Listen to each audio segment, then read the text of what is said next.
ସବୁ କାମ ସରେ ଆସିଗଲି ରୋଷେଇ ଘରକୁ ବସେଇଦେଲି। ପ୍ରଥମେ କ୍ଷୀର ସିଝିଲାଣି, ଏପଟେ ସେପଟେ ବସେଇଦେଲି ଚାହାଟା ହେଲା ପରେ ଛାଣି ଦେଇ ଉପରକୁ ପଳେଇଲି ଧରିକି। କାମ ଚାଲିଛି, ସମସ୍ତଙ୍କୁ ଟିକେ ଦେଇଦେଇକି ଆସିଲା ପରେ ବନେଇଦେଲି ଟିକେ ମ୍ୟାଗି ହେଇସାରିଲା ପରେ ଦେଇଦେଲି ବାପା ପୁଅ ନାତି ସମସ୍ତଙ୍କୁ ଖାଇବା ପାଇଁ। ତାପରେ ଡାକିବାରୁ ଉପରକୁ ପଳେଇଲି ଦେଖିବା ପାଇଁ ରୋଷେଇ ଘର କେମିତି ହେଉଛି ବୋଲି। ସେଇଠି ଟିକେ ଦେଖିଦେଇକି ଆସିଲି। ପରିବାପତ୍ର ସବୁ କଟାକଟି କରି ବସେଇଦେଲି ଘାଣ୍ଟ ତରକାରୀ। ଆଳୁ ବାଇଗଣ ମଟର ସବୁ ପକେଇ କରିଦେଲି ଘାଣ୍ଟ ତରକାରୀ। ଆଉ ସେପଟେ ଗ୍ୟାସରେ ବସେଇଦେଲି ପାଳଙ୍ଗ ଶାଗ ମୁଗ। ରୋଷେଇ ସରିଲା ପରେ ଦେଇଦେଲି ସମସ୍ତଙ୍କୁ ଖାଇବା ପାଇଁ। ତାପରେ ମୁଁ ଖାଇସାରିକି ଆଜି ଆଉ ରେଷ୍ଟ ନେଇନି। ନାତି ଟିକେ ତାଡ଼ିକି ଶୁଆଇଦେଲି।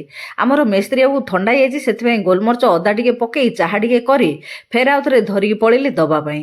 ଚାହା ଟିକେ ଦେଇଦେଲି। ମୁଁ ମଧ୍ୟ ଟିକେ ଚାହାଟା ପିଇଦେଇ ତାପରେ ଗଛପତ୍ର ଲଗେଇବାରେ ଲାଗି ପଡ଼ିଲି।